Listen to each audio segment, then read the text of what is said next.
Bom dia, pessoal!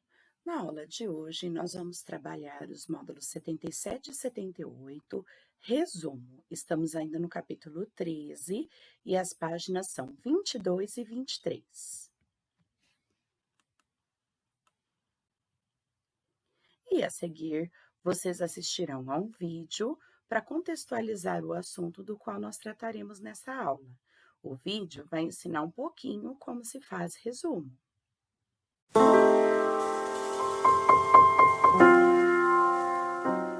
Então, gente, depois de você ter aprendido todo o conteúdo, é bom você dar uma relida para relembrar e tal.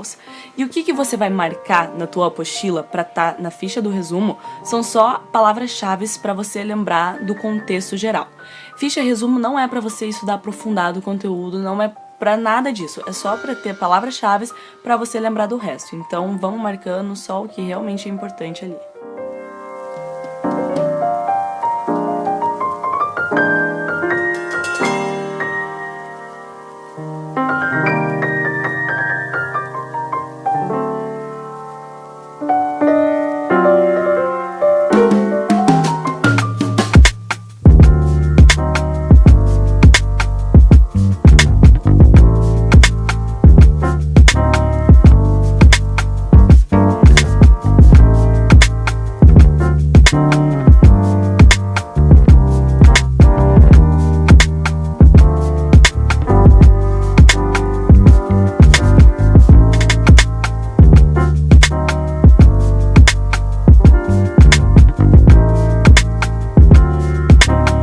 Real shit, yo.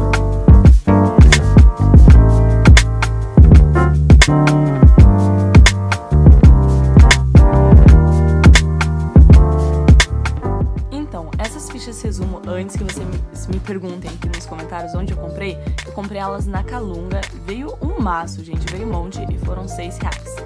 O título eu gosto de escrever com essa caneta que eu tô mostrando aqui pra vocês. Ela é tipo um pincel, acho bem bonitinho. E essa caneta da Faber-Castell, ela veio com 12, foi tipo R$25, veio 24 cores e ela é muito boa, eu uso ela como marca-texto. Eu vou usar pra escrever essas duas aqui. Uma é da Stabilo, a outra é dessa outra marca. E a da Stabilo, que é coloridinha, eu sempre pego da cor que eu peguei e decoro o título. E dela eu vou fazer o nome dos tópicos ali, os tópicos tipo principais. E com a outra, com a preta, que é essa que vocês estão vendo agora, eu vou escrever os subtópicos, entre aspas, entendeu? As subpalavras-chave, não sei se eu posso chamar assim. Mas eu gosto de fazer tudo bem organizadinho, um em cima do outro, como vocês vão ver a seguir.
Você pode decorar o que tá dentro e colocar esses tópicos principais, que nem eu citei anteriormente, e separar eles por caixinha, que nem eu fiz ali, colocar um nome um pouco maior, colocar embaixo, pode fazer de vários jeitos diferentes, mas o importante é que tudo que você precise, todas as palavras-chave estejam de forma bem explícita, de uma forma que você consiga entender, para você pegar e para você dar uma revisada rápida no conteúdo.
Então, o que é fazer um resumo? Fazer um resumo é condensar ideias, informações de um texto, sem alterar o sentido e a estrutura do mesmo. Resumir um texto consiste em compreender bem o texto original, condensar as suas ideias principais, respeitar o sentido, a estrutura e o tipo de enunciação.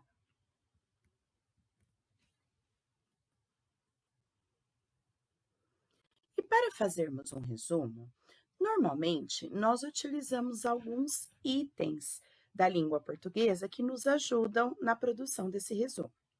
Um deles é a paráfrase. E o que é a paráfrase? É a reescrita de um texto usando as próprias palavras, de modo que se mantenha o seu sentido original. Releia esse trecho do texto original.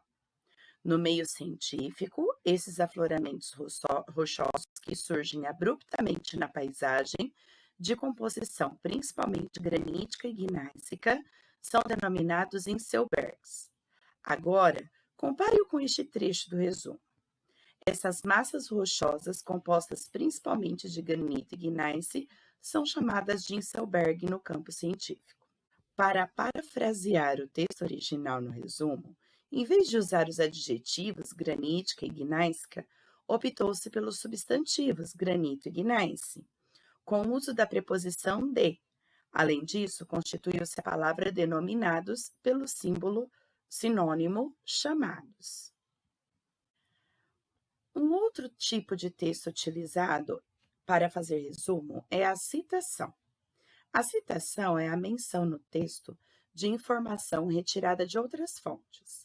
A autoria dessas informações externas deve ser listada no texto. A paráfrase pode ser considerada um tipo de citação indireta. No entanto, a citação direta ocorre quando há reprodução do texto original, sem alteração dele. Ela é indicada por aspas.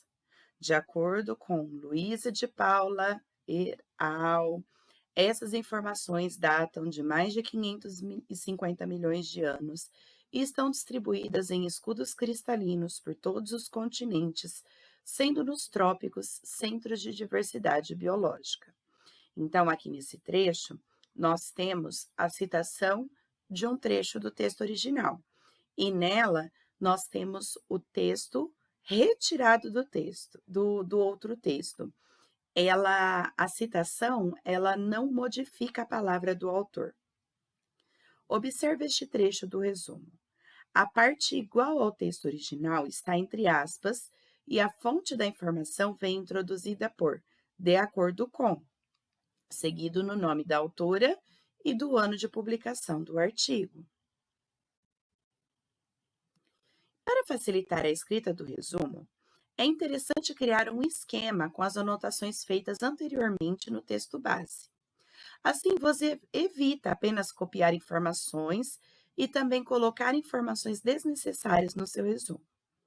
Observe o exemplo a seguir de um esquema de resumo sobre o artigo de revista Pães de Açúcar, Refúgios de Alta Biodiversidade.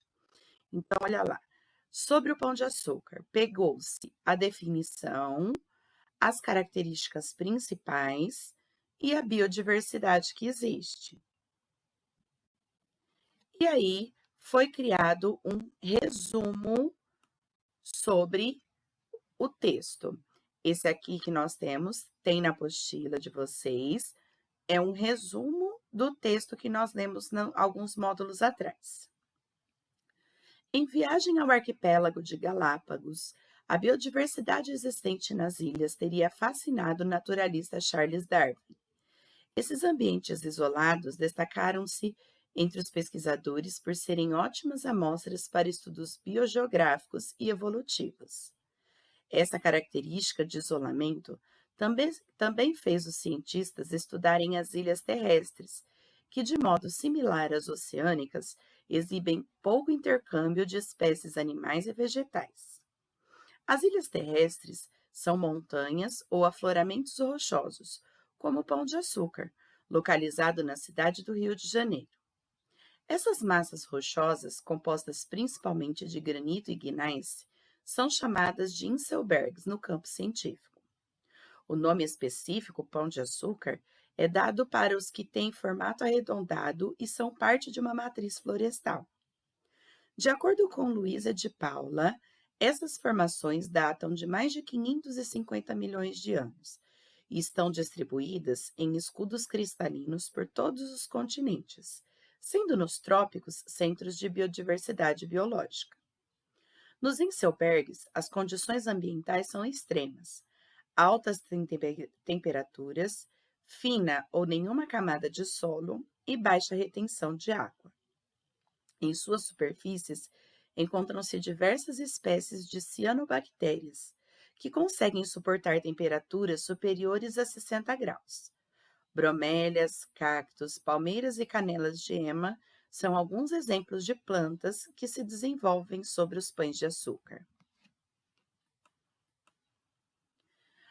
Assistam a seguir um filme sobre como fazer um resumo, conteúdo presente no portal Infinito. Esse conteúdo que eu vou passar para vocês agora está presente lá no portal. Acompanhem com atenção.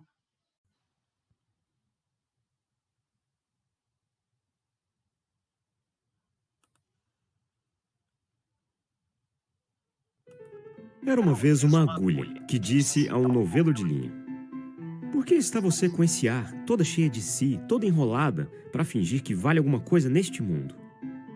"Deixe-me, senhora." "Que a deixe? Que a deixe por quê? Porque lhe digo que está com um ar insuportável? Repito que sim e falarei sempre que me der na cabeça." "Que cabeça, senhora?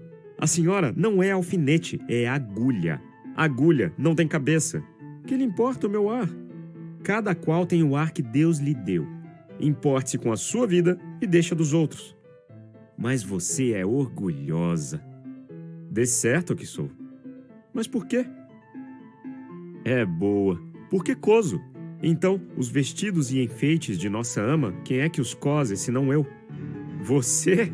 Esta agora é melhor. Você é que os cose. Você ignora que quem os cose sou eu, e muito eu?" "Você fura o pano, nada mais. Eu é que coso, prendo um pedaço ao outro, dou feição aos babados." "Sim, mas que vale isso?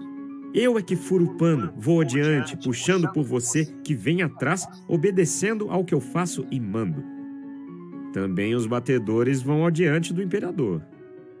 "Você é imperador?" "Não digo isso, mas a verdade é que você faz um papel subalterno indo adiante. Vai só mostrando o caminho, vai fazendo o trabalho obscuro e ínfimo. Eu é que prendo, ligo, ajunto." Estavam nisto quando a costureira chegou à casa da baronesa. Não sei se disse que isto se passava em casa de uma baronesa, que tinha a modista ao pé de si, para não andar atrás dela. Chegou a costureira, pegou do pano, pegou da agulha, pegou da linha, enfiou a linha na agulha e entrou a coser. Uma e outra iam andando orgulhosas pelo pano adiante, que era a melhor das sedas, entre os dedos da costureira, ágeis como os galgos de Diana, para dar a isto uma cor poética. E dizia a agulha: "Então, senhora linha, ainda teima no que dizia há pouco? Não repara que esta distinta costureira só se importa comigo? Eu é que vou aqui entre os dedos dela, unidinha a eles, furando abaixo e acima." A linha não respondia nada, ia andando. Buraco aberto pela agulha era logo enchido por ela, silenciosa e ativa como quem sabe o que faz, e não está para ouvir palavras loucas. A agulha, vendo que ela não lhe dava resposta, calou-se também e foi andando. E era tudo silêncio na saleta de costura. Não se ouvia mais que o plique-plique, plique-plique da agulha no pano. Caindo o sol, a costureira dobrou a costura para o dia seguinte. Continuou ainda nesse e no outro, até que no quarto acabou a obra e ficou esperando o baile. Veio a noite do baile e a baronesa vestiu-se. A costureira que a ajudou a vestir-se levava a agulha espetada no corpinho para dar algum ponto necessário. E quando compunha o vestido da bela dama e puxava a um lado ou outro, arregaçava daqui ou dali, alisando, abotoando, acolchetando, a linha, para mofar da agulha, perguntou-lhe: "Ora agora, diga-me quem é que vai ao baile no corpo da baronesa, fazendo parte do vestido e da elegância?" Quem é que vai dançar com ministros e diplomatas, enquanto você volta para a caixinha da costureira antes de ir para o balaio das mucamas? Vamos, diga lá.